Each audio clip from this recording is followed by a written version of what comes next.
प्रिया जी इतने पीछे क्यों बैठे हो? ये दो चेयर खाली है ना। सॉरी प्रीति, मैंने तो तुम्हारा नामकरण कर दिया। प्रिया आगे आ जाओ, इतने पीछे क्यों बैठे हो? दिखाई भी नहीं दे रहे हो। आगे आगे आ जाओ। मैम इसलिए तो पीछे बैठे हैं। पर प्रीति को पता है, प्रीति का नाम मैम को रट गया है। भावना क्या हुआ? कोई प्रॉब्लम, कोई दिक्कत परेशानी, कोई कष्ट? बताओ, कोई कष्ट है तो उसको दूर करने की कोशिश करेंगे।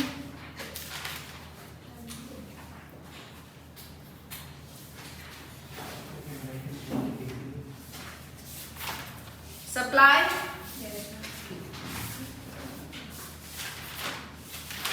समझ आया अभी तक हमने जो किया है? सभी को, हर एक बच्चे को वो क्वेश्चन किया है? डिस्कस करेंगे आज, बाकी सारे क्वेश्चंस आज करेंगे, ठीक है? वो हो गया clear? Increase decrease in demand नहीं हुआ? वो अब कर लेंगे।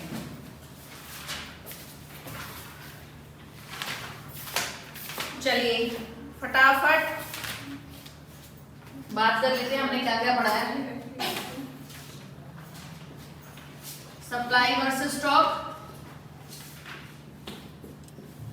है ना? स्टॉक क्या है? कैसा कॉन्सेप्ट है? Stock will always be greater than और smaller than? Greater than supply. Supply क्या है? एक स्मॉल क्वांटिटी है फ्रॉम स्टॉक जो हम ऑफर कर रहे हैं। सप्लाई की अगर हम बात करते हैं तो सप्लाई क्या है? What is supply? फटाफट बताओ, तभी आगे हम पढ़ पाएंगे।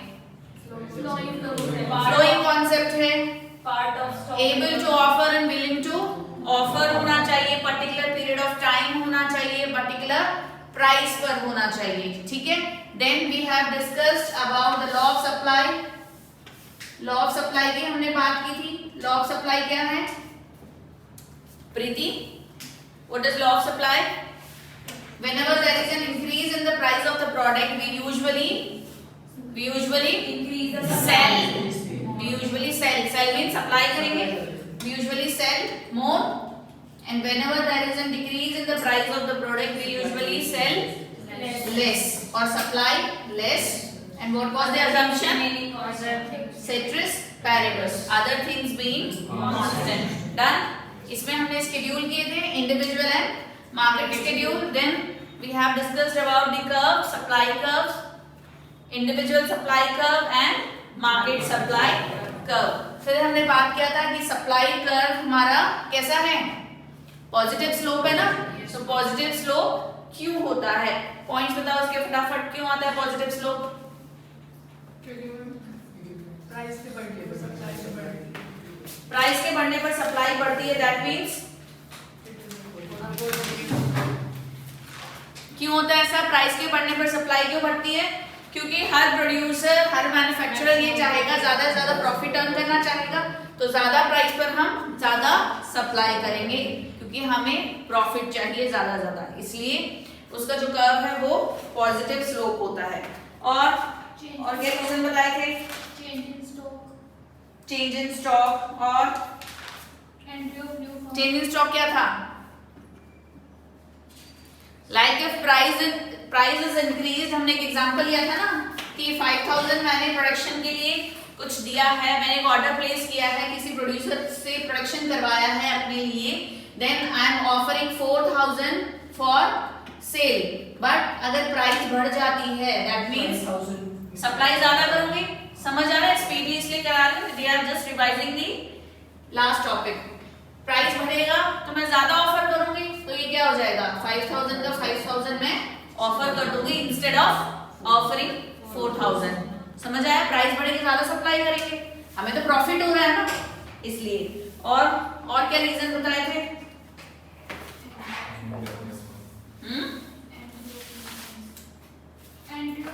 Entry of new forms, yes.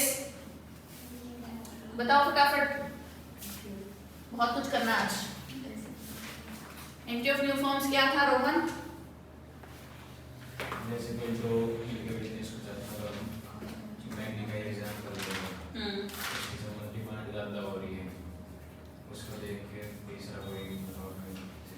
Prevailing market है जिसमें ऑलरेडी कुछ सप्लायर्स हैं, अगर किसी पर्टिकुलर प्रोडक्ट की डिमांड बहुत ज्यादा होती है तो न्यू फर्म्स भी क्या होती है, अट्रैक्ट होती हैं और मार्केट में एंटर करती हैं so that they can contribute there part also. तो वो क्या करेंगे, जैसे कुछ आपके बीच में कुछ प्रोड्यूसर्स हैं और कुछ नहीं है, चल अज्यूम कीजिए, ठीक है, आप देख रहे हो कि जो प्रोड्यूसर है जिसका प्रोडक्ट मार्केट में है उसकी डिमांड बहुत अच्छी है, even when the prices are high prices होने के बावजूद उसके प्रोडक्ट की डिमांड है, तो आपको लगता है कि yes I can also earn profit in that bye entering in that market ना। आप भी चाहोगे कि मैं उस मार्केट में एंटर करूं और प्रॉफिट अर्न करूं, तो आप भी एंटर करोगे, जिससे सप्लाई बढ़ेगी, फर्म ज्यादा हो जाएंगे तो इंडस्ट्री का साइज बड़ा हो जाएगा ना, यस और नो। फर्म्स जब ज्यादा होंगी तो इंडस्ट्री का साइज बड़ा हो जाएगा, जब इंडस्ट्री में ज्यादा फर्म्स हैं तो ज्यादा प्रोडक्ट्स ऑफर करेंगे, ज्यादा प्रोडक्ट्स ऑफर कर रहे हैं that means there is an increase in the supply, supply बढ़ जाएगी, तो इसलिए हमारा स्लोप कैसा हो जाता है, पॉजिटिव। डन। और हमने एक पॉइंट और किया था लग्जरियस गुड्स का, कि लग्जरियस गुड्स होते हैं ऑलवेज उसकी प्राइस हाई होती है but still there is maximum amount of demand, demand बहुत ज्यादा होती है लग्जरियस गुड्स की, है ना, तो इसलिए भी सप्लाई होती है तो पॉजिटिव उसका स्लोप होता है।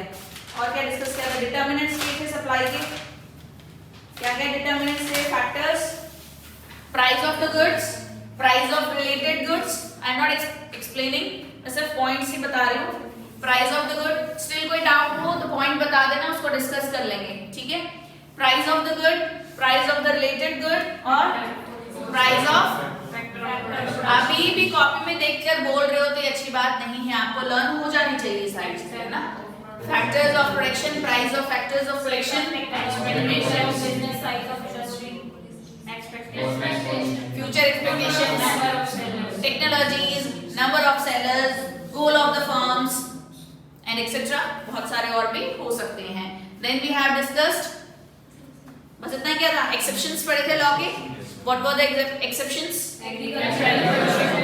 एग्रीकल्चरल गुड, क्लियर है पॉइंट, किसी को भी कोई डाउट तो नहीं है, good. Then change in fashion, closing of the business, recession, labour supply, future expectation, urgent cash, need of urgent supply of labor, the important one,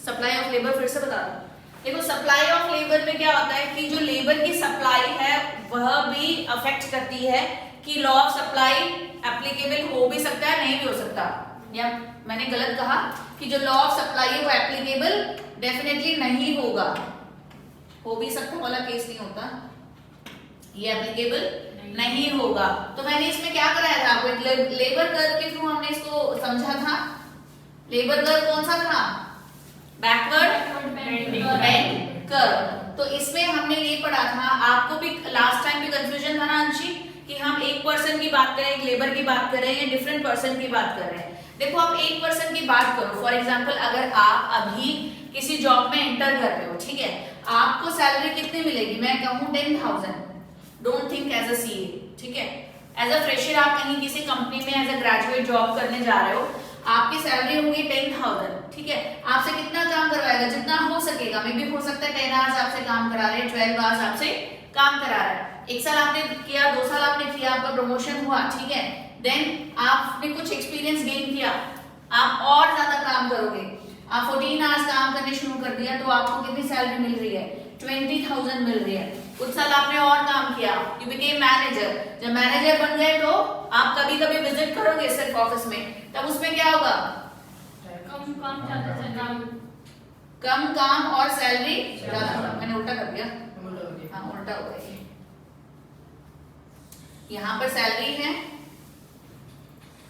अब आप एज अ मैनेजर 50,000 सैलरी ले रहे हो, but you are working for only 4 hours, तो उल्टा हो गया ना, सैलरी ज्यादा है but you are working for very less hours, तो ये जो कर्व बन गया ये हम कहेंगे बैकवर्ड बेंड कर्व। बुक में क्या दिया मैंने बताओ,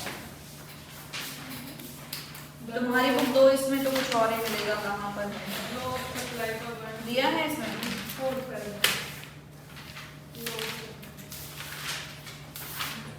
दो कहाँ पर है?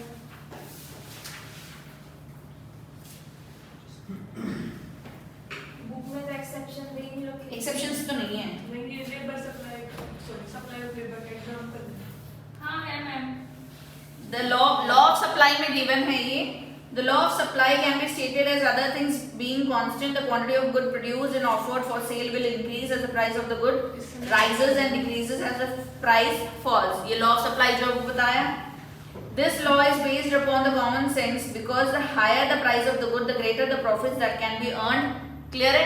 जितना ज़्यादा profit price higher होगा उतना ज़्यादा profit earn होगा. And thus greater the incentive to produce the good and offer it for the sale. इसलिए हम ऑफर करेंगे सेल के लिए. The law is known to be correct in the large number of cases.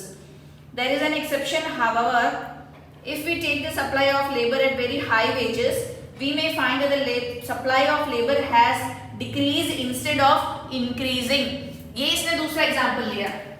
ये क्या कह रहा है कि अगर हम लेबर की बात करते हैं तो लेबर की सप्लाई की पर्टिकुलरली हमने यहाँ पर क्या किया है, इसके वेजेस की बात की है.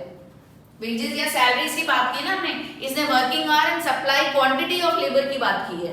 ये कह रहा है कि अगर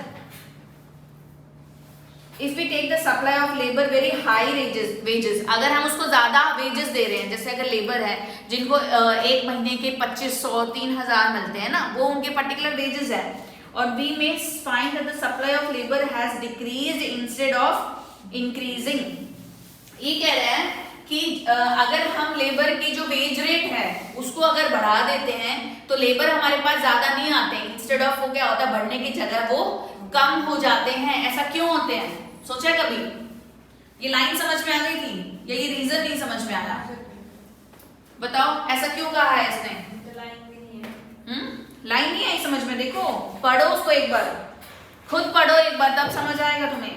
कह रहा है देयर इज एन एक्सेप्शन. पहले उसने लॉ ऑफ सप्लाई बताया आपके बुक में, ठीक है, कि लॉ ऑफ सप्लाई क्या होगा, प्राइस बढ़ेगा तो सप्लाई बढ़ेगी, प्राइस कम होगा तो सप्लाई कम हो जाएगी. बट कहता है कि उसका कोई एक्सेप्शन भी है. एक्सेप्शन यानी वो रूल फॉलो नहीं होगा. कब? जब वो कहता है if we take the supply of labour at very high wages. Very high wages की हम बात कर रहे हैं. जैसे हमने सैलरी की बात की ना, 10,000 थी तो वेरी हाई सैलरी 50,000 की हमने अगर बात की, वी मे फाइंड, हमें ये मिलता है, हम ये पाते हैं that the supply of labour has decrease instead of increasing. आप यहाँ पर नॉर्मल स्किल्ड या अनस्किल्ड में कंफ्यूज ना होके एग्जाम्पल लो समझने के लिए कि अगर मैनेजर है, ठीक है, कोई मैनेजर हो गया या फिर आप सीईओ की बात कर रहे हो, सीईओज की बात करो, सीईओ की बात करो, आपके सीए के अकॉर्डिंग जो होते हैं वो सीएफओज होते हैं जो हायर पोस्ट पर होते हैं. अगर आप उनकी बात करो तो उनके वेजेस बहुत हाई हैं, सैलरी उनकी बहुत हाई है, ठीक है. सैलरी हाई होने के बावजूद भी हमें ऐसे जो प्रोफेशनल्स हैं वो बहुत कम मिलते हैं. वो ये कहना चाह रहा है. समझ आया मेरी बात? कि बहुत हाई सैलरी है, बहुत हाई वेजेस है, लेकिन जितनी सैलरी हम हाई दे रहे हैं उसके अकॉर्डिंगली हमें सप्लाई नहीं हो रहे हैं. एम्प्लॉयज हमें इतने ज्यादा नहीं मिल रहे हैं, हमें कम मिलते हैं. तो लॉ ऑफ सप्लाई नहीं हो रहा ना. अगर बहुत ज्यादा हम सैलरी दे रहे हैं तो इतने ही हमें मिलेंगे नहीं. कुछ गिने चुने होते हैं ना. अगर सीएफओ की बात करें जो सीए करके निकलेंगे, उन्हें कम से कम 10 साल का एक्सपीरियंस होगा, फिर वो सीएफओ बनेंगे, तब जाकर के उनके पैकेज कितना होगा, 30, 35, 40 लाख का पैकेज होता है उनका. तो इतना पैकेज होने के बावजूद गिने चुने ही होते हैं ना. ऐसा तो नहीं कि जैसे हम जिनको 2500 या 3000 जो वेजेस पे कर रहे हैं उतने क्वांटिटी में आपको मिलेंगे सीए सीएफओज, नहीं मिलेंगे ना. तो वो ये कहना चाहता है. ठीक है, समझ आया? इसी चल रहा है क्या? गर्मी क्यों लग रही है आज? समझ आए पॉइंट सारे? आगे चले. आज हम बात करेंगे movements on supply curve. Movements की बात करेंगे. मूवमेंट्स ऑन सप्लाई कर्व यानी इंक्रीज और decrease in quantity supplied.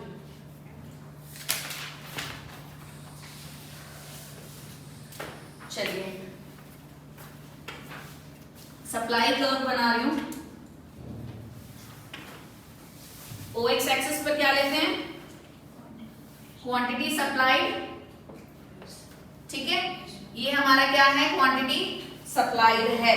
Price के बढ़ने पर, या मैं कहूँ ये नॉर्मल क्वांटिटी सप्लाई है, ठीक है। कर्व कैसा होगा इसका, अपवर्ड होगा। यहाँ पर ये क्या है, ये हमारा सप्लाई कर्व है पॉइंट एस पर, ये पॉइंट पी यानी इस प्राइस पर इतनी क्वांटिटी सप्लाई हो रही है, जिससे आपका जो सप्लाई कर्व है वो यहाँ पर हमें मिला। इतना समझ आया, ठीक है। अगर प्राइस बढ़ जाती है, प्राइस बढ़कर कितनी हो गई, P1, ठीक है, प्राइस बढ़ेगी तो सप्लाई पे क्या इफेक्ट आएगा, भावना, यस भावना, प्राइस बढ़ गई, P से P1 हो गई तो सप्लाई पे क्या इफेक्ट आएगा, इंक्रीज हो जाएगी, तो ये क्या उसे क्या 1 हो जाएगी। इतना समझ आया। अब देखो जब प्राइस बढ़ी तो क्या हुआ, ये पॉइंट था, अब सप्लाई का पॉइंट कौन सा होगा, ये हो गया S1। पहले इसको, इसके मीनिंग को समझो, इंक्रीज और डिक्रीज। सबसे पहला पॉइंट इसका, इसकी जब हम बात करते हैं, कहीं आपने अगर ये देखा क्वांटिटी सप्लाइड, ठीक है, तो we are talking about increase और decrease in quantity supplied. Supply पर हम अलग आएंगे, सप्लाई अलग है और क्वांटिटी सप्लाइड अलग है, डिफरेंस किया था ना हमने। ये जब हम क्वांटिटी सप्लाइड की बात करेंगे तो हम इंक्रीज और डिक्रीज की बात कर रहे हैं। इंक्रीज और decrease of quantity supplied, movements along with supply curve. अब देखो क्या हुआ, यहाँ पर आपका सप्लाई कर्व पे पॉइंट एस पर था जब प्राइस इतनी थी और क्वांटिटी ए थी। प्राइस के बढ़ने से आपकी क्वांटिटी बढ़ गई तो सप्लाई बढ़ गई आपकी। अब पॉइंट ये हो गया, अब यहाँ से यहाँ क्या हुआ, कर्व पे कोई चेंज आया नहीं, बस इस पॉइंट से आप इस पॉइंट पर मूव कर गए, है ना। आपने क्या किया, मूव किया, यहां से यहां चले गए, समझ आया। ये पॉइंट था आपका पहले, इस पॉइंट से आप यहां चले गए, यानी कैसा मूवमेंट हुआ, अपवर्ड मूवमेंट हुआ फ्रॉम S टू S1। हम कह सकते हैं upward movement along with the supply curve. एक ही कर्व था, उस पर आपने अपवर्ड मूवमेंट किया, और ये कब होता है, जब प्राइस में चेंज आता है। तो जब हम इंक्रीज और डिक्रीज इन क्वांटिटी सप्लाइड की बात कर रहे हैं तो हमें कुछ चीजें याद रखनी है। वो क्या, कि प्राइस में कुछ चेंजेस होने पर हमारी सप्लाई में जो चेंज आता है उसकी वजह से हम इसे क्या और क्या बोल सकते हैं, इंक्रीज और डिक्रीज इन क्वांटिटी सप्लाइड, या upward direction, upward movement in same supply curve. एक नाम और देते हैं इसे, डिमांड में पढ़ा है आपने, एक्सपेंशन इन सप्लाई कर्व। तीनों नामों से इन्हें जाना जाता है। अगर क्वेश्चन में इन तीनों में से कोई भी नेम आता है, आगे हम क्वेश्चन करेंगे इसको कंप्लीट करके, फिर आपको मिलेंगे अलग अलग नाम, ठीक है। तो आपको याद रखना है, अगर ये कहता है increase in quantity supplied, expansion या upward movement along the same supply curve, तो ये होगा आपका इंक्रीज। और ये कब होगा, इसका रीजन क्या है, जब प्राइस में चेंज होगा। सबसे बड़ा कॉज क्या है, प्राइस। क्या हुआ नंदिनी, कोई डाउट है, इंक्रीज में तो शिफ्ट होता है, इंक्रीज शिफ्ट होता है, यहाँ पे अभी आप पढ़ोगे। अगर बात कर रहे हैं हम इंक्रीज इन सप्लाई तो शिफ्ट होगा, अगर कहा इंक्रीज इन क्वांटिटी सप्लाइड तो होगा आपका मूवमेंट। ये याद रखना, आगे जब क्वेश्चन करोगे ना आपको पता चल जाएगा। पीछे बैक में आपके क्वेश्चंस है बहुत सारे जो इसी से कनेक्टेड है। क्वेश्चन में क्लियर नहीं होगा तो हम फिर से क्लियर कर लेंगे, ठीक है। डिमांड में क्या करते हैं, डिमांड में भी तो यही करते हैं ना, डिमांड में भी यही करते हैं। मूवमेंट कैसे होता है डिमांड में, ये सोचो +1 +2 में तुमने कुछ नहीं पढ़ा था, वैनिश, खत्म कर दो उसको, ठीक है। उसको याद रखोगे तो यहाँ पर अगर आपको थोड़ा वास्ट पढ़ाया जाता तो कंफ्यूज हो गए, पीछे का आपको याद आ रहा होगा, तब हमने ये पढ़ा था, तब हमने ये पढ़ा था, ठीक है। तो वो अभी आप थोड़ा एलैबोरेटिव पार्ट पढ़ रहे हो, एक एक पॉइंट पर हम फोकस कर रहे हैं अकॉर्डिंग टू योर एमसीक्यूज। तो हमें ज्यादा ध्यान देना है छोटे छोटे वर्ड, छोटे छोटे आपकी नेम पर भी, कि किस किस नामों से हम इन्हें बोल सकते हैं, पुकारा जा सकता है, ठीक है। तो डिमांड में भी यही किया था हमने कि प्राइस के बढ़ने पर जब डिमांड पे कोई इफेक्ट आता है तो क्या होगा, मूवमेंट होता है ना एक ही कर्व पे, कर्व पे जब मूव होगा तो हम उसे कहेंगे इंक्रीज और डिक्रीज इन क्वांटिटी सप्लाइड। समझ आया? अगर हम कहें, अगर ये है आपका कर्व, ठीक है, ये आपका सप्लाई कर्व है at price p and quantity क्या हो,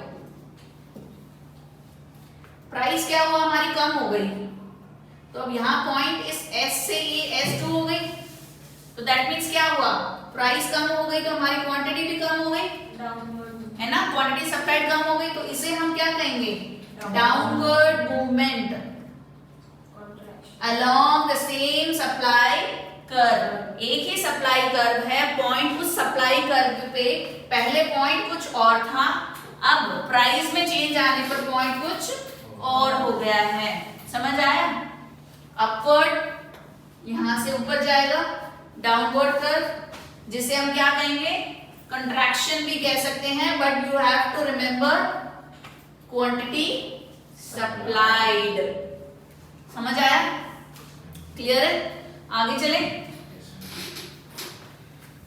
मैं एक डायग्राम रख रही हूं ताकि तुम्हें कंफ्यूज ना हो। अभी हम शिफ्ट्स की बात कर रहे हैं, अब हम बात करें शिफ्ट्स इन सप्लाई कर्व। एक बार तुम्हारी बुक में भी रीड आउट कर लो सो दैट आपको समझ आ जाए।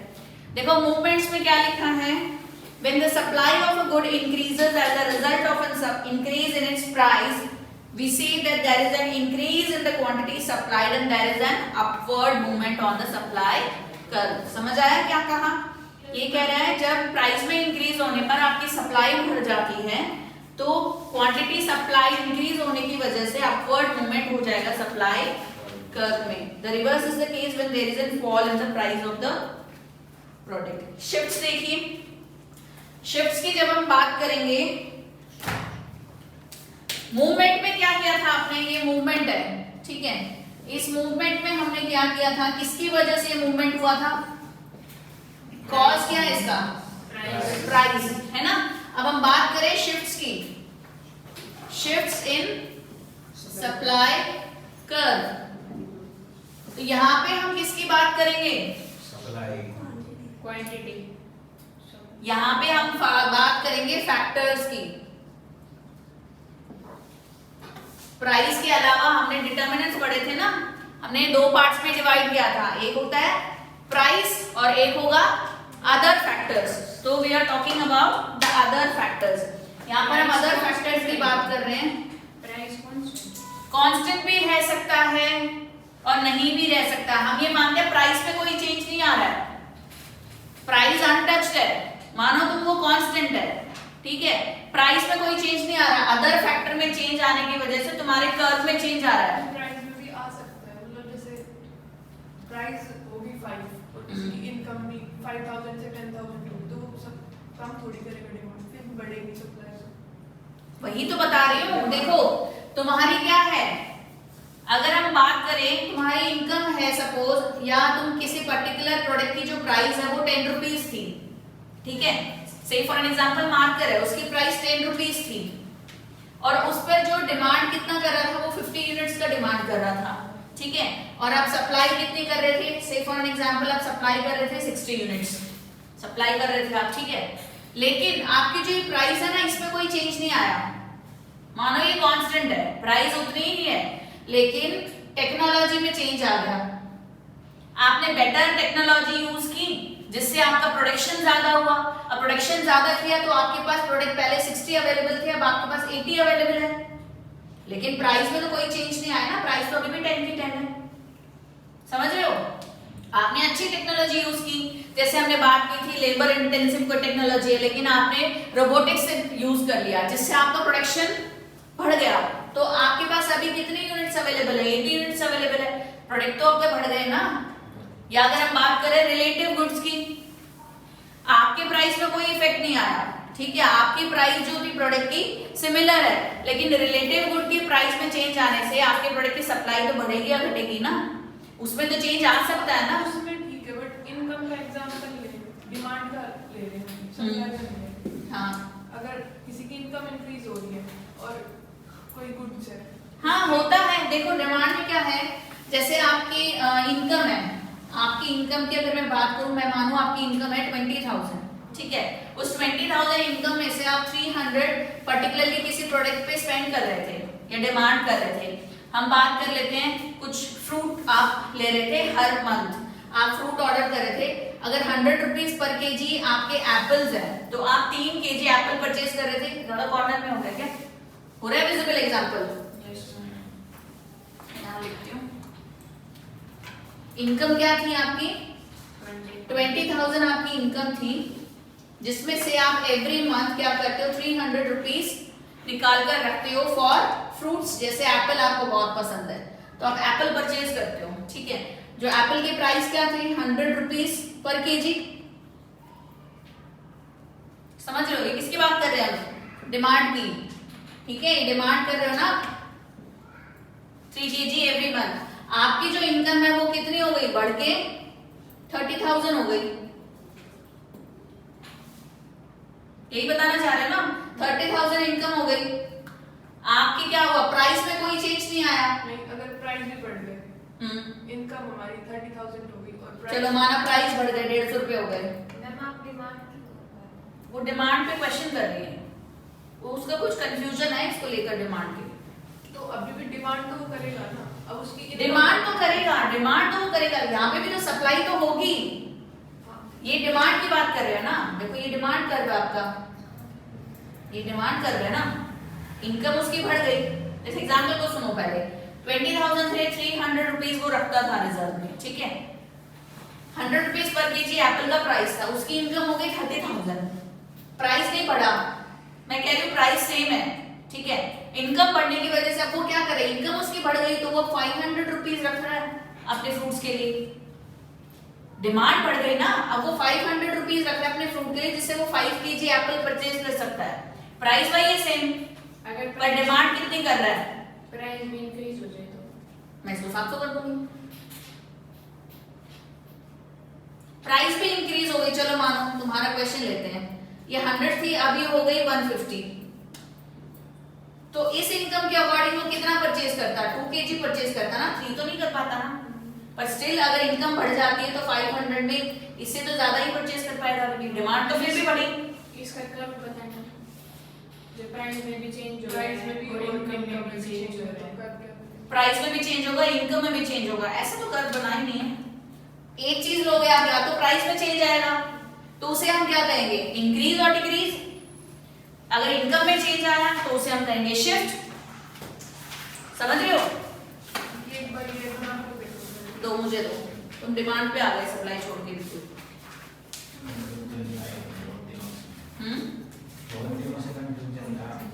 तुम्हें भी था कंफ्यूजन, सभी को था, तो पहले क्यों नहीं बताया? आपने कहा कि सप्लाई के साथ तो भी सप्लाई तुमने होने ही नहीं दिया। प्राइस अलग अलग है, ये प्राइस चेंज हो गया, फिर उसकी इनकम भी These are the factors other than the price, conditions of demand, cost increase, leave the non-material leakage in the quantity by the effect demand.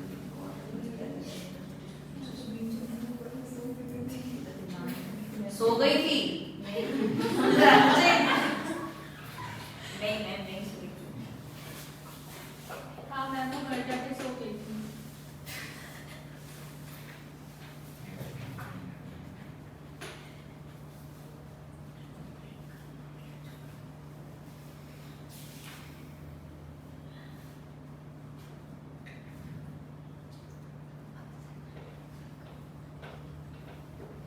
अरे ये तो इंक्रीज एंड डिक्रीज की बात कर रहे हैं ना, हाँ तो वही शिफ्ट्स की थोड़ी बात कर रहे हैं।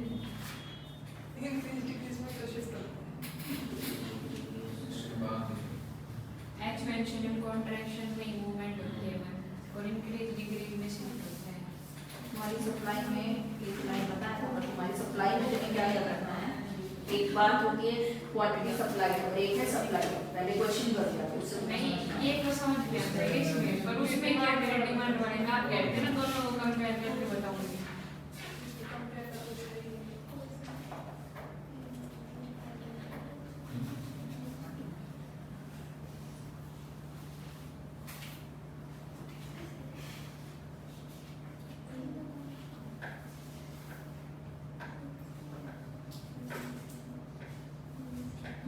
इसमें शिफ्ट होगा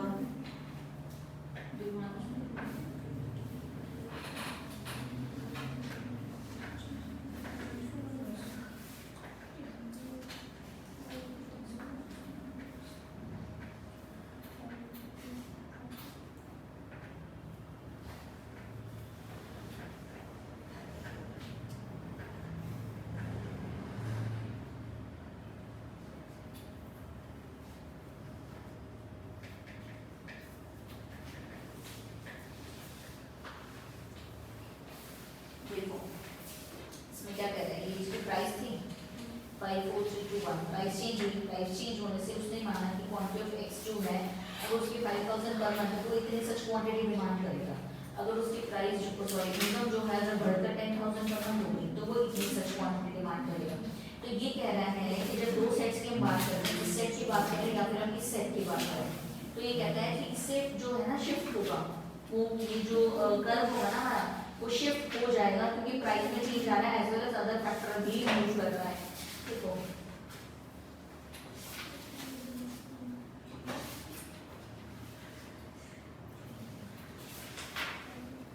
उसकी जो परचेसिंग पावर है ना वो बढ़ गई, परचेसिंग पावर बढ़ गई, भले ही प्राइस उसकी कम भी हो गई और उसकी परचेसिंग पावर भी बढ़ गई, देखो है ना, तो इसलिए वो ज्यादा डिमांड कर पा रहा है, तो जिसकी वजह से हमारी नीड क्या हो जाएगी, शिफ्ट हो जाएगी।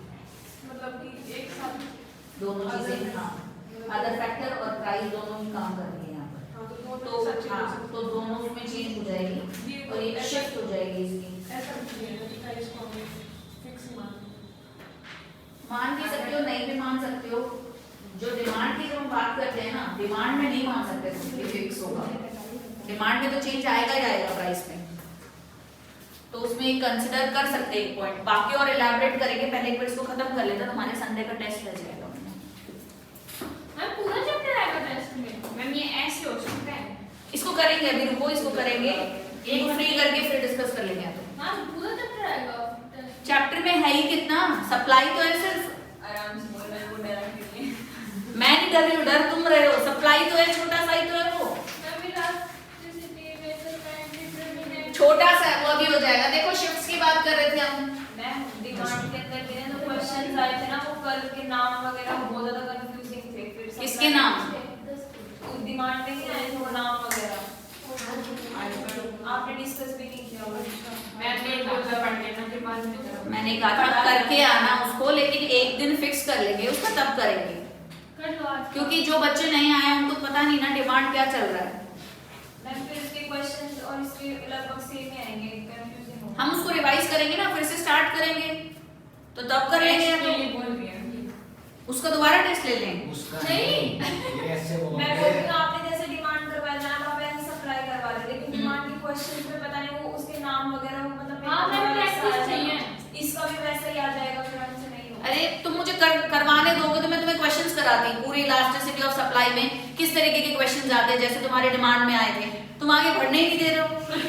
मैडम अभी पहले वो कर दो, अभी मैडम पहले वो कर दो, सप्लाई आएगा, पहले सप्लाई पढ़ो फिर डिमांड का करते हैं।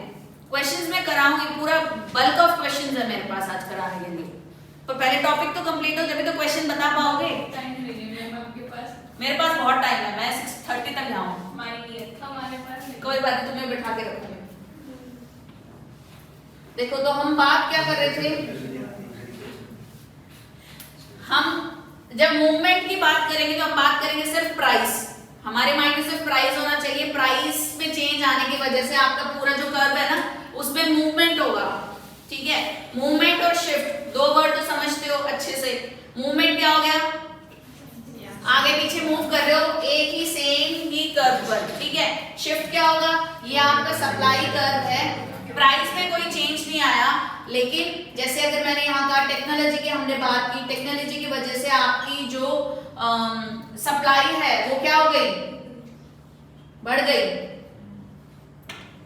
यहाँ आ गई। तो अब ये सप्लाई कर्व क्या कैसे हो गई, शिफ्ट हो गई। कहां पर, rightward shift, rightward shift, rightward shift हो गई और हमारी सप्लाई कैसी हो गई, बढ़ गई।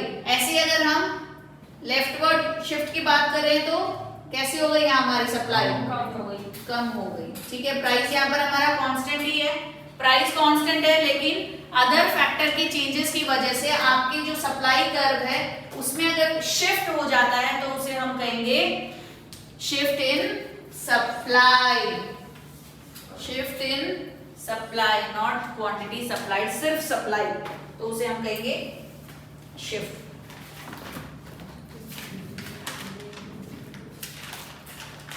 चलो फटाफट मुझे ये बताओ, इलास्टिसिटी ऑफ सप्लाई करेंगे अभी।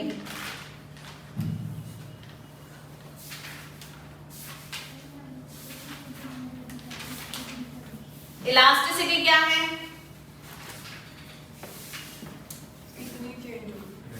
कितनी चेंज होगी, रेस्पॉन्सिवनेस है ना।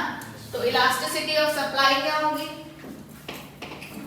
सप्लाई कितनी चेंज होगी, सप्लाई कितनी चेंज होगी, कितनी क्वांटिटी सप्लाई, कितनी क्वांटिटी सप्लाई होगी। तो फॉर्मूला क्या होगा इलास्टिसिटी का, प्राइस की चेंज होगी, परसेंट कितनी सप्लाई चेंज हो रही है, percentage change in quantity supply divided by percentage change in price. Elaborate करो इसको, new quantity minus old quantity divided by old quantity old quantity old divided by new price minus old price divided by old price into 100 100 cut जाएगा। ये आपका formula है, वही जो आपने उसमें डिमांड में पढ़ा था। ठीक है, इस पर बेस्ड एक बहुत अच्छा बहुत इंपॉर्टेंट क्वेश्चन आएगा अभी जो हम डिस्कस करेंगे। अब मेन हम बात करें जो डिग्रीज है इलास्टिसिटी की, जैसे हमने डिमांड में भी की थी, याद है, भूल गए, याद है, वेरी गुड। बताओ बताओ फटाफट, जीरो को हम क्या बोलते हैं, परफेक्टली इनइलास्टिक, और infinite perfectly elastic, very good. Less than 1 relatively elastic, relatively inelastic, relatively elastic, सबको ही समझाओ। इलास्टिक आएगा, मैं इलास्टिक आएगा, आर आएगा, यूनिट इलास्टिक। देखो जो इलास्टिसिटी है इसमें 5 डिग्रीज होती हैं, 5 आपकी डिग्रीज है, तो इनको कैसे इलैबोरेट करोगे, एक होगी 0, इनफाइनाइट और 1, इन दोनों के मिडिल में होगी लेस देन 1 और ग्रेटर देन 1। इसके लिए आपको क्या करना पड़ेगा, इलास्टिसिटी ऑफ डिमांड की एक वीडियो है, एक बार उसको चेक करना। ठीक है, उसमें आपको पूरी डिग्रीज मिलेंगी जो कि पूरा इलैबोरेट कर रखा है विद एग्जांपल्स। ठीक है, वो आप करोगे तो आपको मिल जाएगा। अगर आपको वो नहीं करना है, कह रहे हो मैम बैकअप जब करेंगे हम तभी हमें पढ़ना है, उससे अभी हमें नहीं पढ़ना, तो अभी आप फिलहाल ये समझ लो 5 डिग्रीज होती हैं जो कि हम इसे क्या कहेंगे, elasticity is equal to 0, elasticity less than 1, elasticity is equal to 1, elasticity greater than 1 and elasticity infinite. Diagrams याद है इसके, डिमांड के जो आपने किए थे, बताओ इनफाइनाइट में कैसा था,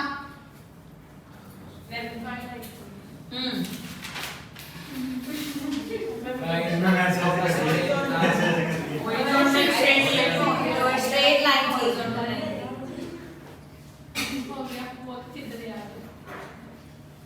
बताओ हॉरिजॉन्टल या हम बोल सकते हैं पैरेलल टू एक्स एक्सिस। बेटा जिसने ये अटेंड नहीं की है ना क्लास डिमांड की, उन्हें सिर्फ ये याद करना है। ठीक है, डिमांड के जो है वो थोड़ा एलैबोरेटिव पार्ट है, सप्लाई आपका छोटा पार्ट है एज कंपेयर टू डिमांड। इसमें आपको ये वर्ड्स याद करने हैं, पैरेलल टू एक्स एक्सिस, इस पे क्वेश्चंस बनते हैं। एक्स एक्सिस के ये पैरेलल होंगे, प्राइस में थोड़ा भी चेंज आने पर हमारी सप्लाई कैसी हो जाती है, खत्म हो जाती है, उसे हम कहते हैं जीरो हो जाती है, नील हो जाती है, उसे हम कहेंगे परफेक्टली इलास्टिक। परफेक्टली इनइलास्टिक कैसी होती है? Vertical line parallel to y, parallel to y axis, लिख लेना यहाँ पर, पैरेलल टू y एक्सिस। ये बताओ प्राइस में कितना भी चेंज आ जाए हमारी सप्लाई में कोई चेंज नहीं आता है। लेस देन 1, प्राइस में थोड़ा सा चेंज, परसेंटेज चेंज के अकॉर्डिंग में हमने किया था ना, percentage change in supply is less than percentage change in price. तो क्या मतलब हुआ इसका?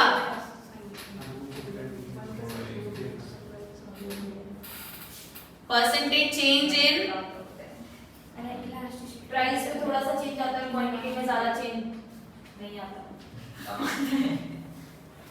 बताओ किसने अटेंड की थी? रोहन बताओ फटाफट, क्या पूछ रहे हो मैम? बताने का ये बताओ ये क्या है, क्या आएगा, कैसा कर पाएगा? इसे क्या कहते हैं? Relatively inelastic. x से बढ़ेगा और बढ़ा तो और क्या? ये नहीं दिख रहा प्रवेशिका? दिख गया। प्राइस को दिख बढ़ा गया? दें। प्राइस ज्यादा होगी और क्वांटिटी सप्लाई कम होगी। प्राइस में ज्यादा चेंज आने पर आपकी क्वांटिटी सप्लाई में कम चेंज आएगा। ये डिफरेंस दिख रहा है? क्वांटिटी में कम चेंज है और इसमें ज्यादा चेंज है, तो ये क्या हो गई हमारी? कैसी है? Relatively inelastic. इसको कौन से कर्व बोलते हैं? Steeper curve. ये पीछे बढ़ा है ना? पीछे नहीं पड़ा, अब पढ़ लो। पीछे नहीं पड़ा, अब पढ़ लो। पीछे भी अप्लाई होता ये है। पीछे भी हाँ अप्लाई कर सकते हो। स्टीपर कर्व, ठीक है। और इसको हम बोलेंगे, इसका भी आपको पता है, प्राइस में कम चेंज आएगा लेकिन क्वांटिटी पे ज्यादा चेंज आएगा, तो इसे हम कहेंगे फ्लैटन कर्व। बुक में है मैम ये कर्व के नाम। मे और मे नॉट भी हो सकते हैं, चेक कर लो। फ्लैटर कर्व क्वेश्चंस में जरूर है, इसलिए मैं लिखवा रही हूं तुम्हें। क्वेश्चंस में है ये कर्व के नाम। ये फ्लैटर कर्व है। इसका रीजन देखो क्या है? फ्लैटर कर्व टू मैम एक डाउट है। बताओ। 0 और 1 के बीच में वेलोसिटी 1 से बड़ी कैसे हो गई? हाँ बड़ी है, कम है, ई ग्रेटर है, कम। यहाँ से स्टार्ट, इधर से स्टार्ट है, 0 से। तो वेलोसिटी 1 से बड़ी है क्या? तो लास्ट से तो बड़ी होगी क्योंकि 1 तो बीच में आ रहा है। मैं माफी बताओ। वो सही कह रहे हैं, वो सही कह रहे हैं। मैम ने ऐसे ही रखा। उल्टा बना दिया। वो सही कह रहे हैं, उसको फिट कराने में लगी हुई है प्रतीक्षा। दूसरा प्रवेशिका। दूसरा कर्व क्या नाम मैं बताया? आप सही नाम लेते ही हो, मैं आदत हो गई। ये है स्टीपर कर्व और ये है फ्लैटर। फ्लैटर का क्या मतलब है? फ्लैट है ना, तो मतलब ये फ्लैटर है, ज्यादा झुका हुआ है। क्यों? क्योंकि प्राइस में कम चेंज है और आपके क्वांटिटी में ज्यादा चेंज है, तो ये कुछ ज्यादा झुका हुआ है, इसलिए हम इसे फ्लैटर कर्व भी बोलते हैं। और ये स्टीपर है, थोड़ा स्टिफ है, हाँ, तो उसे हम स्टीपर कर्व बोलते हैं। और ये क्या है? यूनिटरी 1। जितना प्राइस में चेंज होगा उतनी ही हमारी सप्लाई में भी चेंज होगा, तो ये यूनिटरी होता है। सेम प्रोपोर्शन चेंज भी बोल सकते हैं हम इसे, कि सेम प्रोपोर्शन में ही चेंज होगा। इसमें नया क्या है? नया ये है कि आपको इनके नाम याद करने हैं। Same proportion unitary, same proportion change है, जितना आपके प्राइस में चेंज आएगा उतना ही सेम आपकी क्वांटिटी में चेंज आएगा, ठीक है। और कुछ नया इसमें नहीं है, आपको सिर्फ ये नाम याद करने हैं। रेक्टेंगुलर कुछ मत करो इसमें, तुम कंफ्यूजन मत लाओ। ये नाम आया था किसी किसी चीज चीज में। का लास्ट टेस्ट में डिमांड वाले में था। आया था ये नाम? बुक में नहीं है तुम्हारे ये नाम कहीं भी। टेस्ट में तो था। करेंगे। बुक के पीछे बहुत सारे क्वेश्चंस है ना, उनको सबको कर लेंगे इकट्ठे एक बार, इसलिए मैं इस बार तुम्हें सप्लाई के साथ साथ ही करा रही हूँ उसके क्वेश्चंस। वैसे इसी को बोलेंगे यूनिटरी वाले पे रेक्टेंगुलर। हाँ, क्या मैं रेक्टेंगुलर एक चार्ट बना सकते पे तुम लोग, मैं तुम्हारे लिए काम करती हूँ, एक चार्ट बना दूंगी जो मैं तुम्हारे व्हाट्सएप ग्रुप पर शेयर कर दूंगी। उस चार्ट को देख लेना जिसमें तुम्हें ये पता चल जाएगा कि अगर इलास्टिसिटी इनफाइनाइट है तो उसे हम क्या बोलते हैं, परफेक्टली इलास्टिक बोलेंगे। वो क्या होगा, इसे हम क्या कहेंगे, इसे हम कहेंगे flatter curve. Flat curve no ma'am वो तो गलत बोल रहे हैं। रिलेटिवली है। हाँ, ये परफेक्टली इलास्टिक है, इसे कहेंगे parallel to x axis. X axis. मतलब पूरा आपका एक चार्ट बना दूंगी, उसको सेव कर लेना, ठीक है। उसको देख लेना, सारा तुम्हें याद आ जाएगा। और अगर लेस देन 1 है, ग्रेटर देन 1 है, लेस देन 1 है, e इज इक्वल टू 0, तो उसमें क्या क्या है नेम से याद कर लेना।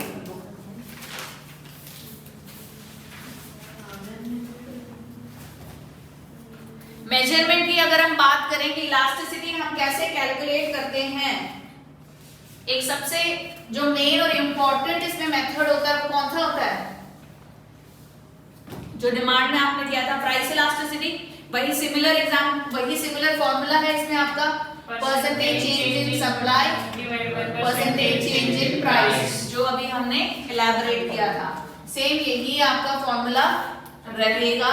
पूछा जाए elasticity of supply using point elasticity method, अगर उसने मेंशन कर दिया कि पॉइंट इलास्टिसिटी के मेथड से आपका इलास्टिसिटी ऑफ सप्लाई कितना आएगा, तो कंफ्यूज नहीं होना। ये वाला एग्जांपल, ये फॉर्मूला है, इसमें आपको वैल्यूज गिवन होंगे, वो पुट करना है और फॉर्मूले से कैलकुलेट करना है इलास्टिसिटी कितनी आई है। ये पॉइंट मेथड ही यही है। पॉइंट मेथड यही होता है, प्राइस इलास्टिसिटी को पॉइंट मेथड ही बोला जाता है, ठीक है। एक आपने किया था मिड पॉइंट मेथड, जिसे हम आर्क मेथड भी बोलते हैं। मिड पॉइंट मेथड याद है, उसके फॉर्मूले क्या था, new minus old divided by new plus old divided by 2। जो नए हैं वो बेटा एग्जांपल देख लो, फॉर्मूला देख लो इसका। जो इलास्टिसिटी ऑफ सप्लाई है उसमें आपको दो मेथड से इलास्टिसिटी निकालनी है, ठीक है। आपके पास क्या होगा, पेपर में गिवन होगा कि जो प्राइस है पहले 5 रुपीज थी, अब 10 रुपीज हो गई है, ठीक है।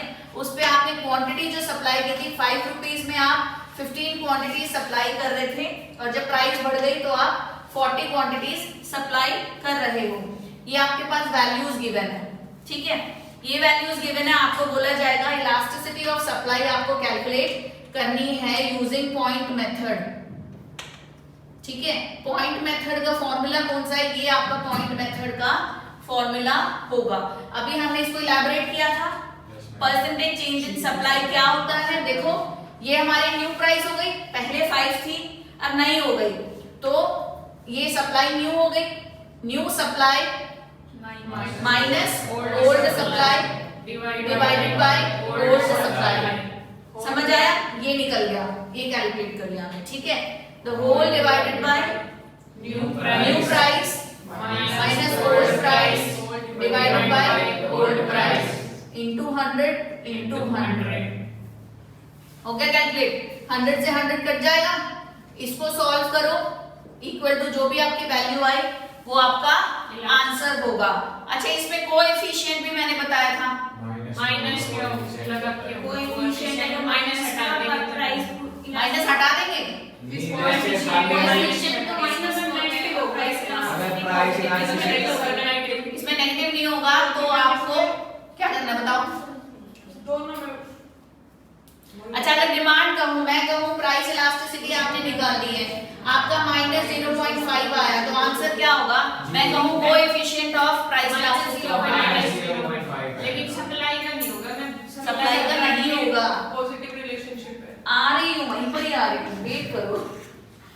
सप्लाई में अगर पूछा कोएफिशिएंट तो क्या करोगे रोहन, अगर मैं कहूं इसका आंसर आया 0.5, कोएफिशिएंट कुछ नहीं है, आप जब प्राइस इलास्टिसिटी इससे कैलकुलेट करते हो ना, ये फॉर्मूला है, इससे आपने ये इलास्टिसिटी ऑफ प्राइस कैलकुलेट करी। मैं डिमांड की बात कर रही हूँ, इलास्टिसिटी ऑफ प्राइस कैलकुलेट करी। डिमांड में नेगेटिव रिलेशनशिप होता है ना, कि प्राइस के बढ़ने पर आपकी डिमांड कम हो जाएगी और प्राइस के घटने पर डिमांड बढ़ जाएगी। उल्टा चल रहा है ना, उल्टा चल रहा है तो कहेंगे इनवर्स रिलेशनशिप है, तो वहां पे जो भी वैल्यू आएगी वो नेगेटिव में आएगी, क्योंकि उल्टा चलता है। अगर आपसे पूछा प्राइस इलास्टिसिटी ऑफ डिमांड, तो आंसर क्या होगा नंदनी? Price elasticity. आंसर ये आया है, तो प्राइस इलास्टिसिटी ऑफ डिमांड पूछा है, 0.5. तो option A 0.5, option B -0.5, option C can not determine, option D none, 0.5. तो 0.5।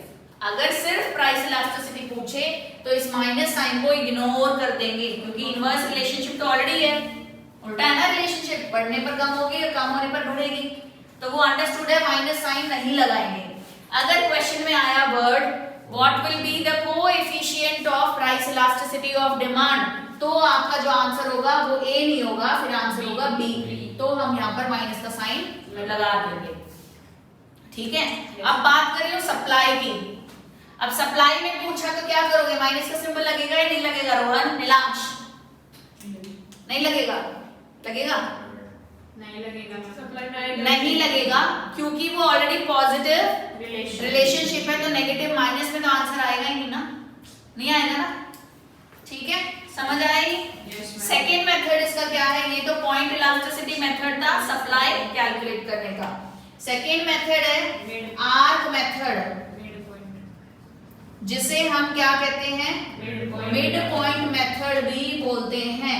सबसे बड़ी सोचने वाली चीज और समझने वाली चीज, कंफ्यूज नहीं होना है, ये पॉइंट मेथड है और ये मिड पॉइंट मेथड है। ठीक है, point method is equal to elasticity of supply, mid point method is also known as arc method, ARC, arc method. अब इसका फॉर्मूला क्या होगा,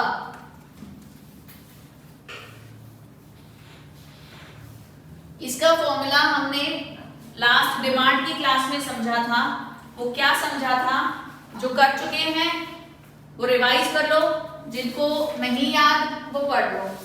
प्रेजेंटली मैं अभी डिमांड की बात कर रही हूँ सप्लाई समझाने के लिए। जो नए बच्चे हैं वो प्लीज ध्यान से सुनो। प्राइस आपकी क्या है, 1 रुपी किसी प्रोडक्ट की प्राइस, 5 रुपीज प्रोडक्ट की प्राइस है, तो उस प्राइस पर कितनी क्वांटिटीज डिमांड कर रहे हो, 10 क्वांटिटीज डिमांड कर रहे हो। आपकी प्रोडक्ट की प्राइस क्या हो जाती है, सप्लाई का एग्जांपल ले लो, वो भी हो जाएगा। इन्हें डिमांड भी समझ आ जाएगा ना। प्राइस कम हो गई, 2 हो गई, ठीक है, तो अब डिमांड बढ़ेगी या कम होगी, हमेशा बढ़ेगी, तो ये हो गई अगर 20।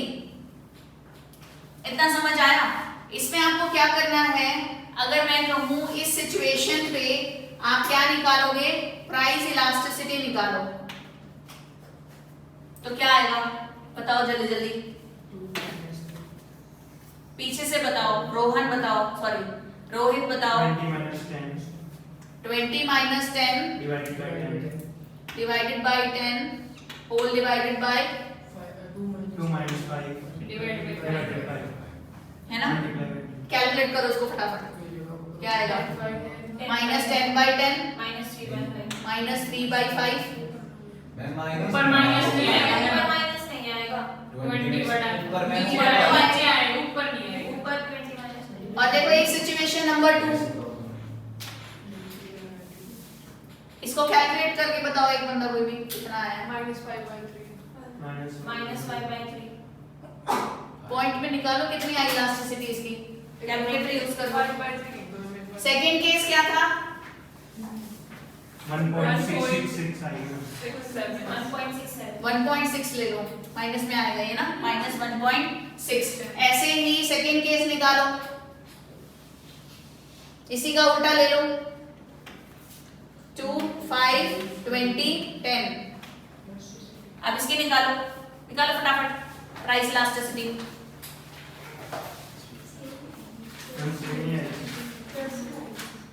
कैलकुलेट करके देखो सेम आएगी या नहीं आएगी, देखो आ रही है नहीं आ रही है।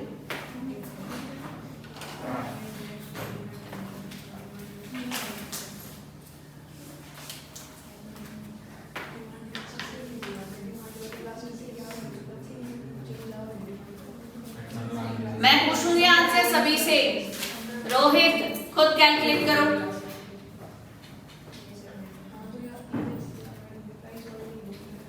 खुद कैलकुलेट करो।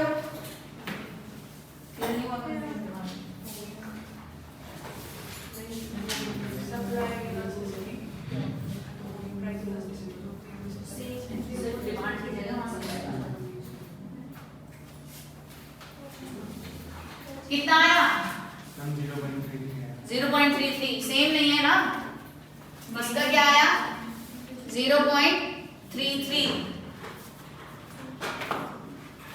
अभी हमने इलास्टिसिटी पढ़ी थी ना कि या तो कोई प्रोडक्ट इनइलास्टिक होगा या इलास्टिक होगा, या रिलेटिवली इनइलास्टिक या रिलेटिवली इलास्टिक होगा, या वन होगा। एक ही प्रोडक्ट ऐसा हो सकता है एक टाइम पे इनइलास्टिक और एक टाइम पे इलास्टिक है, होगा ऐसा?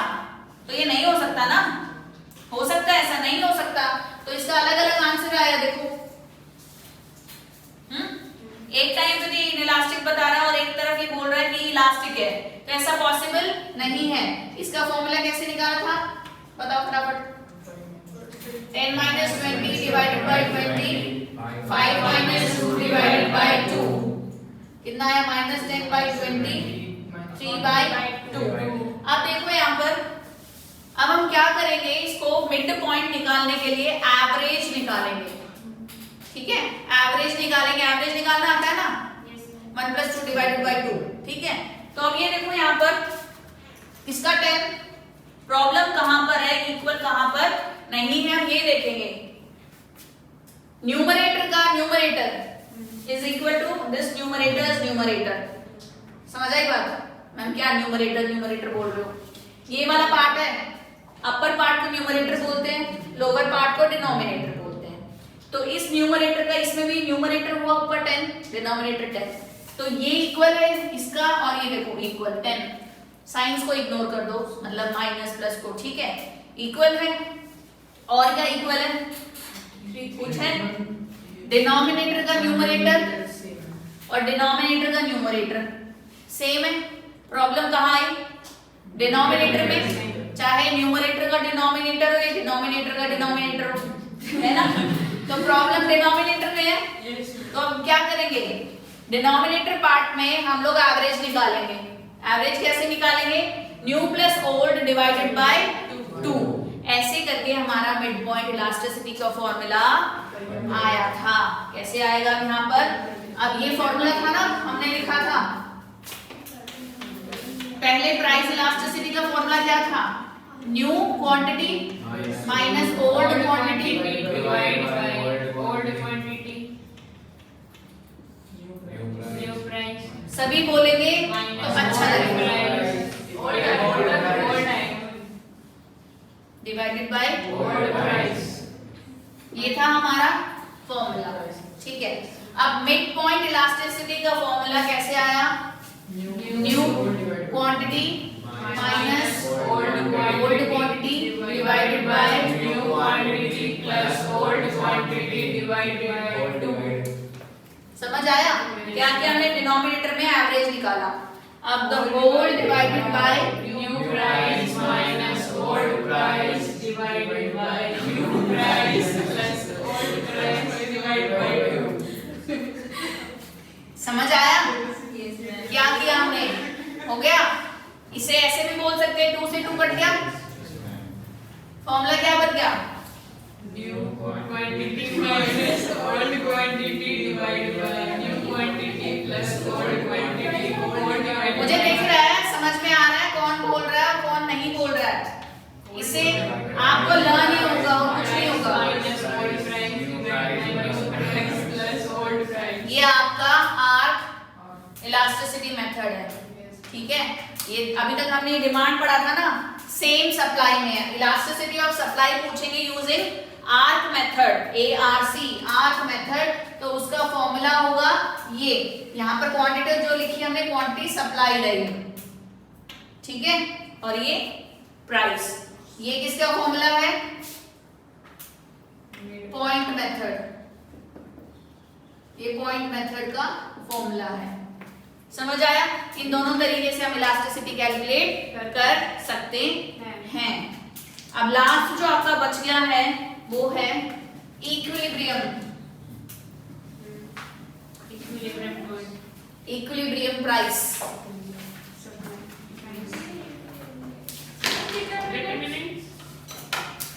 कौन सा डिटरमिनेंट्स? और सब डिटरमिनेंट्स को हमने किया ना, elasticity of supply. No point elasticity तो करने लग रहे हैं। नहीं, इसके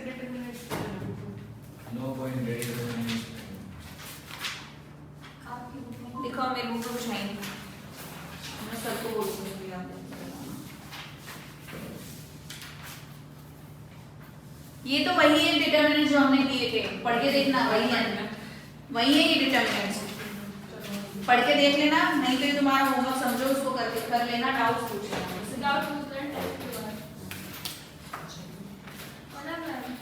व्हाट्सएप नाम की एक चीज है, फालतू चैट तो उसमें कर लेते हो तुम लोग, पढ़ने के नाम पे तुम्हारी व्हाट्सएप फेसबुक सब बंद हो जाती है ना, वो सिर्फ चैटिंग के लिए है, वो सिर्फ एक्स्ट्रा इधर उधर चैटर पटर करने के लिए, पढ़ने के लिए भी होती है वो।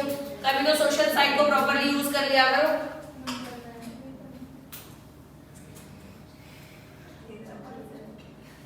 आज तक किसी ने पूछा कोई डाउट? स्टेटस लगा दो मैडम, वाह क्या गजब स्टेटस है, उसके लिए मैसेज कर दोगे, ये नहीं पूछोगे मैडम डाउट था, किसी ने एक बार भी मैसेज किया कि मैम डिमांड का हमें समझ नहीं आ रहा है, ये लो एक बार इसको बता देना, किया किसी ने मैसेज? क्लास में पूछ लिया था। चलो ये डिमांड कर्व है और ये सप्लाई कर्व है। अब तो समझ आ गया होगा डिमांड कर्व कौन सा है और सप्लाई कर्व कौन सा है। इक्विलिब्रियम पहले हम थोड़ा सा इसको पढ़ेंगे। जब प्राइस को डिसाइड किया जाता है तो कैसे डिसाइड करते हैं अंशी? प्राइस कैसे हम कैलकुलेट करते हैं जनरली? आगे मार्केट्स में पढ़ोगे, जब मार्केट्स पढ़ोगे आप, बहुत सारी मार्केट टाइप्स होती है ना, उस प्राइस पे जहाँ पे प्रोड्यूसर अपने प्रोडक्ट को सेल करने के लिए रेडी हो और कंज्यूमर प्रोडक्ट परचेज करने के लिए रेडी हो, तो उन दोनों का जो पॉइंट होगा उस पॉइंट को हम कहेंगे इक्विलिब्रियम पॉइंट, और उस पॉइंट पर डिमांड और सप्लाई इक्वल होगी।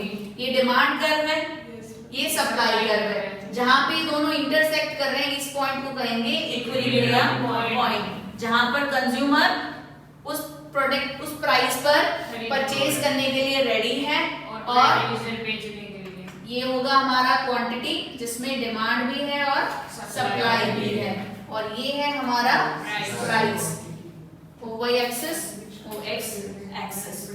ठीक है, इसका एक चार्ट है, हम वो करते हैं जिससे हम उसको फटाफट खत्म करेंगे, आपको समझ में भी आ जाएगा।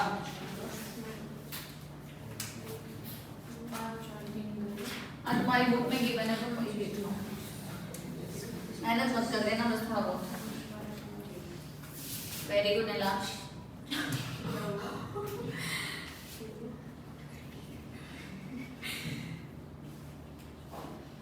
ये क्या है? ये है डिमांड, ये है सप्लाई, इसके 31, 25, 19, 12 और 6, ये क्या है? प्राइस है, और यहाँ पर इसका इम्पैक्ट क्या होगा वो हम बात करेंगे। जहाँ पे 2 नंबर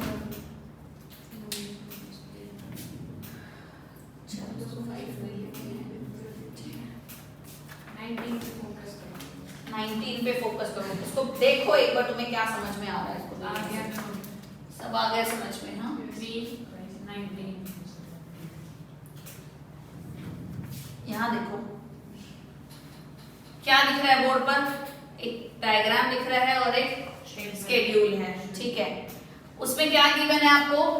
प्राइस गिवन है, डिमांड है, सप्लाई है। प्राइस पे क्या इम्पैक्ट पड़ेगा वो हम बात अभी करेंगे। देखो प्रोडक्ट की प्राइस जब 5 है तो डिमांड कितनी हो रही है? 6 यूनिट्स, और 6 यूनिट्स डिमांड है तो सप्लायर कितनी सप्लाई करने के लिए रेडी है? 31 यूनिट्स, यानी सप्लाई ज्यादा है और डिमांड कम है, तो क्या इफेक्ट होगा? सप्लायर क्या करेगा? बचा रह जाएगा उसके पास, डिमांड बचा रह जाएगा, सप्लाई बचा रह जाएगा, स्टॉक होगा उसके पास बहुत ज्यादा, तो वो क्या करेगा? प्राइस को कम करेगा ताकि मेरी डिमांड बढ़े। वो चाहेगा कि मेरी डिमांड बढ़ जाए, इसलिए वो क्या करेगा? प्राइस को कम करेगा। तो प्राइस पे क्या इम्पैक्ट पड़ेगा? डाउनवर्ड, यानी प्राइस कम की। अब देखो मैं कहूं 5 यहाँ पर थी, 5 जो प्राइस थी, क्वांटिटी कितनी डिमांड हो रही थी? 6 या 31, 6 डिमांड कर रहा है, 31 क्या कर रहा है? सप्लाई कर रहा है, तो कर कुछ और रहा होगा। तो सप्लाई जब ज्यादा थी और डिमांड कम थी तो सप्लायर क्या करेगा? प्राइस को कम कर देगा। कम क्यों करेगा? कम प्राइस पे ज्यादा डिमांड होगी, डिमांड बढ़ेगी तो मेरी बचा स्टॉक है वो निकल जाएगा। प्राइस कम हुई, डिमांड बढ़ी, अब डिमांड कितनी हो गई? 6 से 12 हो गई, लेकिन जब प्राइस कम होती है तो उस पे हम सप्लाई कम करते हैं। लॉ ऑफ सप्लाई कहता है प्राइस कम होगी तो सप्लाई कम होगी, तो उसने सप्लाई कम की but still it is greater than demand. फिर वो क्या करेगा, फिर अगेन वो प्राइस को कम करेगा, फिर डाउनवर्ड आएगा और एक लेवल ऐसा आएगा जब डिमांड और सप्लाई दोनों इक्वल हो जाएगी। तो इस पॉइंट को हम क्या कहेंगे, इक्विलिब्रियम पॉइंट, जहां 3 रुपए प्राइस पर 19 की क्वांटिटी डिमांड की जा रही है और 19 की क्वांटिटी हम क्या कर रहे हैं, सप्लाई कर रहे हैं। ये हमारा इक्विलिब्रियम पॉइंट आ गया। बट स्टिल अभी हम रुकते नहीं, आगे चलते हैं।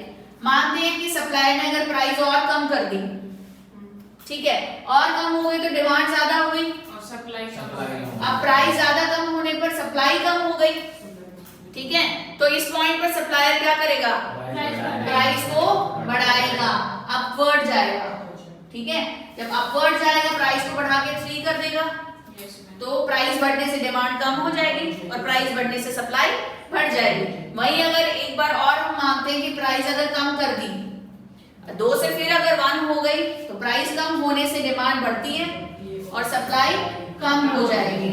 फिर क्या करेगा वो, फिर अपवर्ड करेगा, फिर प्राइस को बढ़ाएगा और ये ऐसा चलता रहेगा। और ये पॉइंट एक ऐसा आएगा जहां पर demand is equal to supply, जिसे हम कहेंगे इक्विलिब्रियम पॉइंट, इक्विलिब्रियम प्राइस। यहाँ पर हम पहुंच जाएंगे, ठीक है। इस तरीके से प्राइस हम डिसाइड कर लेंगे। समझ आया सप्लाई? और फटाफट से इसके कुछ क्वेश्चंस देखो जो तुम्हारे आने वाले हैं, जिस तरह से आने वाले हैं। मार्केटिंग दिखाओ। ये सोशल वेलफेयर वगैरह के बारे में। हाँ, ये सोसाइटिकल पर्पस से बता रहा है, इसमें ज्यादा कुछ नहीं है। सरप्लस बता रहा है इसमें, कंज्यूमर सरप्लस और प्रोड्यूसर सरप्लस। ये तुम्हें अभी समझ नहीं आएगा, इसके लिए मुझे पूरा तुम्हारा टॉपिक कराना पड़ेगा। अच्छा हाँ, एक चीज और है, इक्विलिब्रियम प्राइस को हम मार्केट इक्विलिब्रियम भी बोलते हैं, ठीक है। ये नाम याद रखना, मार्केट इक्विलिब्रियम भी बोलते हैं। देखो मार्केट इक्विलिब्रियम में जो सोशल एफिशिएंसी है वो कुछ नहीं है, ये बता रहा है कि इक्विलिब्रियम होने से हमारी सोसाइटी को क्या फायदा होगा, सोसाइटी में किस तरीके का मार्केट आएगा, कंज्यूमर सरप्लस होगा या प्रोड्यूसर सरप्लस होगा। तो ये हमें कंज्यूमर सरप्लस और प्रोड्यूसर सरप्लस को आगे हम पढ़ेंगे बहुत डिटेल में, तो ये वहां कवर हो जाएगा। आएगा इतना सा पैरा तुम भी पढ़ सकते हो। अभी तुम स्कूल के ही बच्चे हो बिल्कुल, है ना।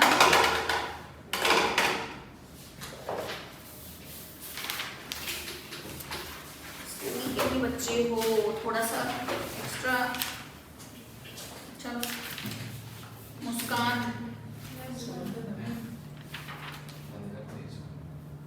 चलने तो क्वेश्चन चल रहा है। अब क्वेश्चन नंबर मुझे पता नहीं आप लोगों की बुक में क्या गिवन होगा।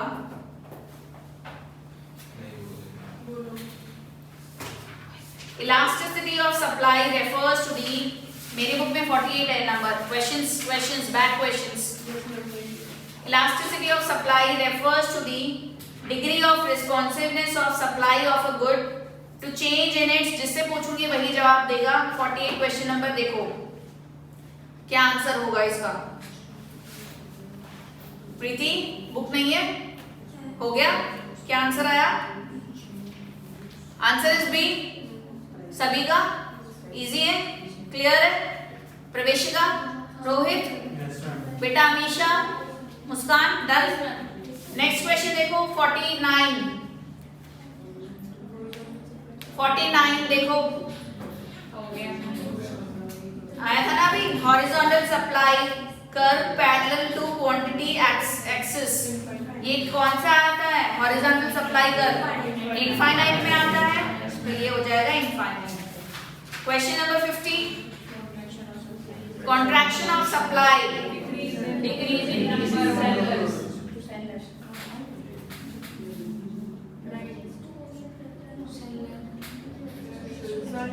Contraction of supply, it's not quantity supplied, it is supply.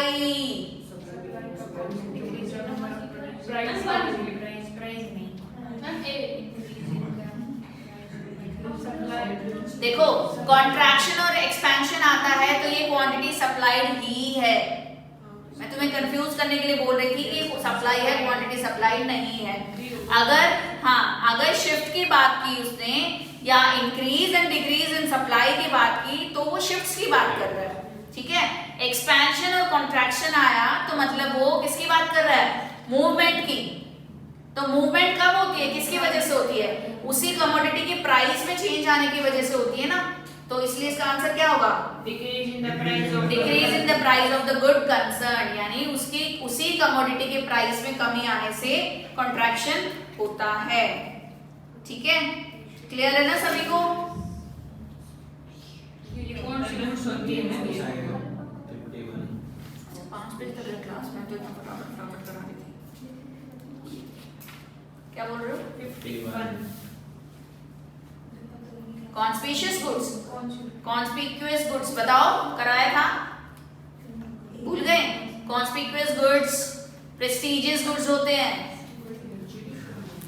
भूल गए हो? ये डिमांड का है। बैंड वैगन इफेक्ट होता है, डेमोन्स्ट्रेशन इफेक्ट होता है, स्नोब इफेक्ट होता है, वेबलिन इफेक्ट होता है। ठीक है, कौन से होते हैं वो? प्रेस्टिजियस, ये डिमांड का है टॉपिक। इनको कोई डाउट था तो इसलिए पूछ रहे हैं। अभी थोड़ा सा सोचो, और भी बच्चे वो कंफ्यूज हो जाएंगे, डिमांड में पूछो, 10 मिनट लास्ट का ले लेना, उसमें कोई डाउट हो तो उसमें पूछ लेना, या व्हाट्सएप पे कनेक्ट हो जाना। अच्छा, वो जो डेमोन्स्ट्रेशन है उसी के अंदर है। हाँ,